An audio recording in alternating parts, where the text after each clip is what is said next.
اعوذ باللہ من الشیطان الرجیم، بسم اللہ الرحمن الرحیم۔ اسلامک نالج اکیڈمی کے دوستو، السلام علیکم ورحمۃ اللہ وبرکاتہ۔ جہاں بھی علم و فضیلت کی بات کی جائے وہاں حضرت علی علیہ السلام کا نام سب سے پہلے آتا ہے، کیونکہ ہمارے پیارے آقا حضور اکرم صلی اللہ علیہ وسلم کا فرمان ہے، میں علم کا شہر ہوں اور علی علیہ السلام اس کا دروازہ ہیں۔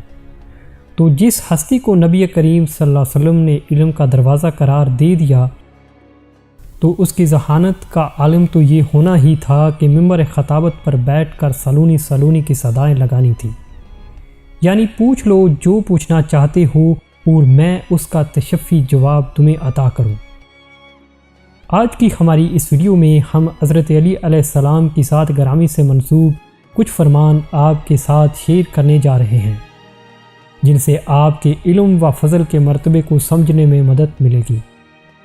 لیکن آگے بڑھنے سے پہلے آپ کو یاد دہانی کرا دیں کہ آپ ریڈ بٹن پر کلک کر کے ساتھ بیل والے آئیکن کو پریس کر کے ہمارے چینل کے سبسکرائبر ضرور بنیں، تاکہ ایسی تاریخی، معلوماتی اور اسلامی ویڈیوز آپ کی روٹین لائف کا حصہ بنی رہیں۔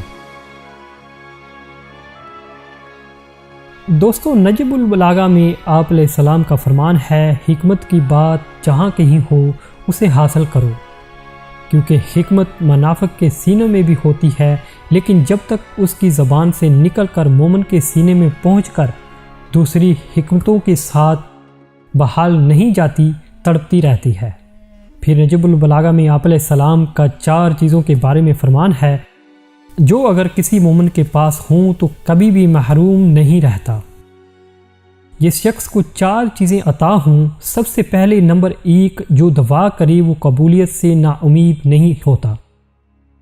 نمبر 2، جسے استغفار نصیب ہو وہ مغفرت سے محروم نہیں ہوتا۔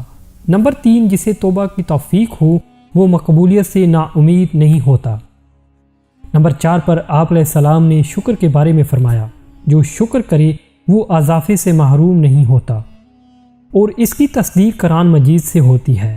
چنانچہ دعا کے متعلق ارشاد الہی ہے، تو مجھ سے دعا مانگو میں تمہاری دعا قبول کروں گا، اور استغفار کے متعلق ارشاد فرمایا، جو شخص کوئی برا عمل کرے یا اپنے نفس پر ظلم کرے پھر اللہ سے مغفرت کی دعا مانگے تو وہ اللہ کو بڑا بخشنے والا اور رحم کرنے والا پائے گا۔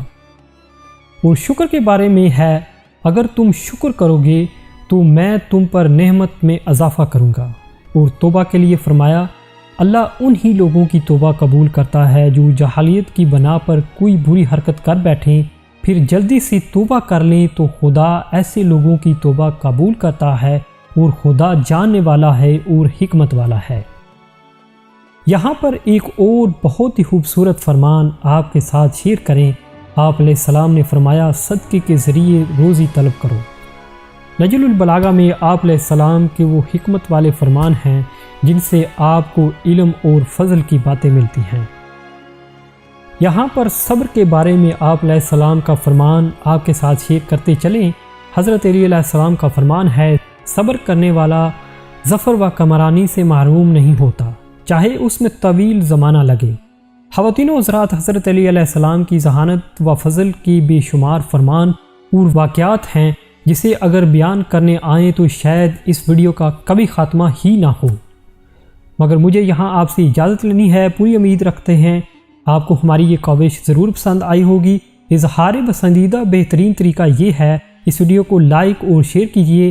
اگر آپ نے ہمارے چینل کو سبسکرائب نہیں کیا ہوا، آپ ریڈ بٹن پر کلک کر کے ساتھ بیل والے آئیکن کو پریس کر کے ہمارے چینل کے سبسکرائبر ضرور بنیں، تاکہ ایسی تاریخی، معلوماتی اور اسلامی ویڈیوز ہر وقت ملتی رہیں۔ بہت جلد آپ سے دوبارہ ملاقات ہوگی ایک اچھی سی ویڈیو کے ساتھ۔ اپنا اور ارد گرد کے لوگوں کا خیال رکھیے۔ اللہ حافظ۔